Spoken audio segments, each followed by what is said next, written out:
بسم اللہ الرحمن الرحیم۔ پیارے دوستوں، آج کا ہمارا ٹاپک ہے جنات کے بارے میں۔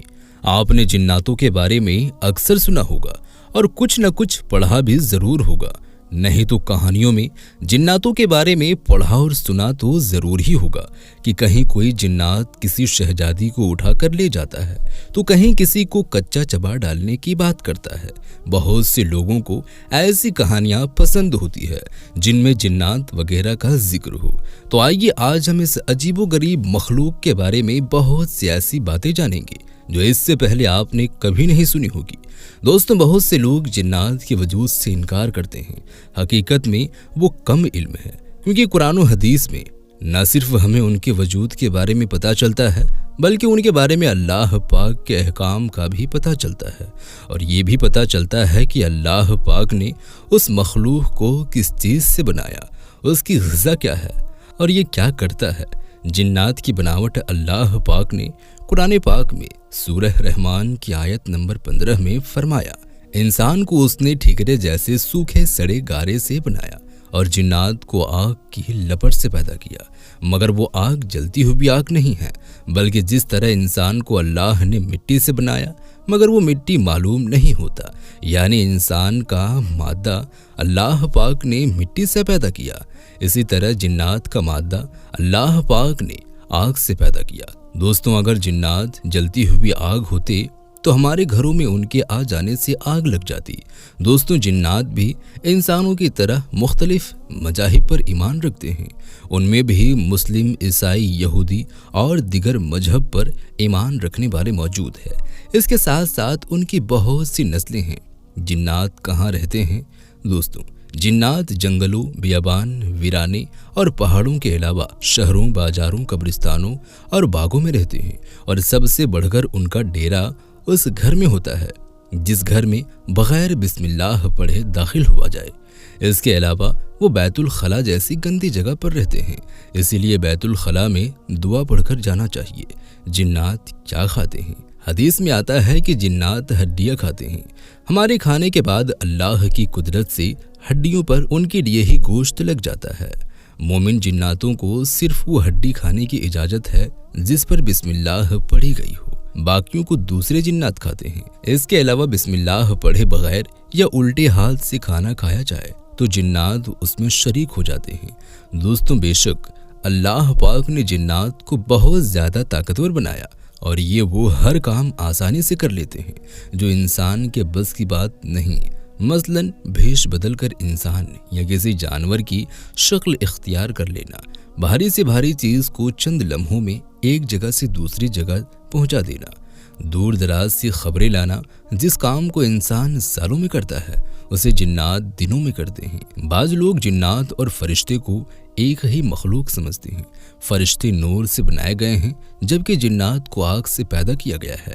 جنات کو انسانوں کی طرح اختیار ہے، جو چاہے نیکی اختیار کرے یا چاہے تو بدی اختیار کرے، جبکہ فرشتوں کو یہ اختیار نہیں، وہ صرف وہی کام کرتے ہیں جن کاموں کو اللہ کی طرف سے انہیں حکم دیا جاتا ہے۔ فرشتے نہ کھاتے ہیں نہ پیتے ہیں اور نہ ان کی کوئی اور قسم کی خواہشات ہے، جبکہ جنات کھاتے پیتے ہیں اور خواہشات رکھتے ہیں۔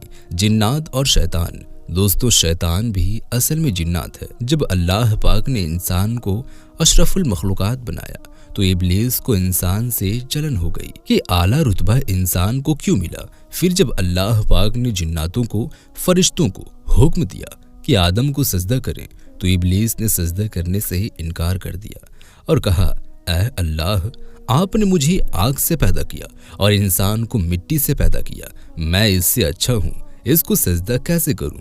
اس دن اللہ پاک نے اس کو اپنے دربار سے بھگا دیا، اور اس دن سے آج تک اس کو شیطان یعنی سرکس اور متکبر کہا جاتا ہے۔ جنات اور انسان، دوستوں انسان کو انسان کو اللہ پاک نے اشرف المخلوق بنایا اور آزاد بنایا نہیں، کسی مخلوق کو اس پر مسلط کیا اور نہ ہی کسی کی مخلوق کا غلام بنایا۔ دوستو انسان کو اللہ پاک نے اشرف المخلوق بنایا اور آزاد بنایا نہیں، کسی مخلوق کو اس پر مسلط کیا اور نہ ہی کسی مخلوق کا غلام بنایا، بلکہ یہاں ضرورت پڑی کائنات کی دوسری مخلوق کو انسان کا غلام بنا دیا۔ طاقتور ہونے کی وجہ سے جنات انسان کو تنگ کرتے رہتے ہیں، مگر کبھی انسان پر حکومت نہیں کر سکتی، بلکہ ہمیشہ انسان نے جناتوں پر حکومت کی ہے۔ اللہ پاک نے حضرت سلیمان علیہ السلام کو جہاں کائنات کی دوسری چیزوں پر حکومت عطا فرمائی، وہیں ان کو جنات پر بھی حاکم بنایا۔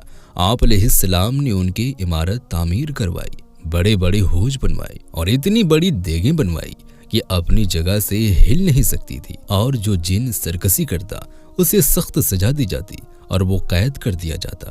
یہی وجہ ہے کہ آج بھی آپ علیہ السلام کا رعب قائم ہے اور جنات آپ کا نام سن کر کانپ جاتے ہیں۔ جب حضرت سلیمان علیہ السلام کا انتقال ہوا، اس وقت بھی جنات کام میں مصروف تھے اور حضرت سلیمان علیہ السلام اپنی لاٹھی کے ساتھ ٹیک لگائے ان کی نگرانی کر رہے تھے کہ آپ کا انتقال ہو گیا۔ نہ جانے کتنا عرصہ آپ کا جسم یوں ہی لاٹھی کے سہارے کھڑا رہا اور جنات یہ سمجھ کر کام کرتے رہے کہ شاید آپ نگرانی کر رہے ہیں۔ آخر آپ کی لاٹھی کو دیمک آ گئی اور آپ کا جسم مبارک گر پڑا، اور جنات نے اس وقت سمجھ لیا کہ آپ کا انتقال ہو گیا، ورنہ پتہ نہیں کتنا عرصہ اور جنات کام کرتے رہتے۔ جناتوں اور انسانوں کی دشمنی، انسان اور شیطان جنات کی پیدائشی دشمنی ہے، اور یہ دشمنی قیامت تک رہے گی، کیونکہ یہ شیاطین اپنی بے عزتی اور ذلت کا ذمہ دار انسان کو سمجھتے ہیں کہ نہ انسان پیدا ہوتا، نہ عزت پا کر اشرف المخلوق بنتا، نہ ابلیس کو انسان کو سجدہ کرنے کا حکم ملتا، نہ وہ انکار کرتا اور نہ اسے جلیل کر کے اپنے دربار سے نکالا جاتا۔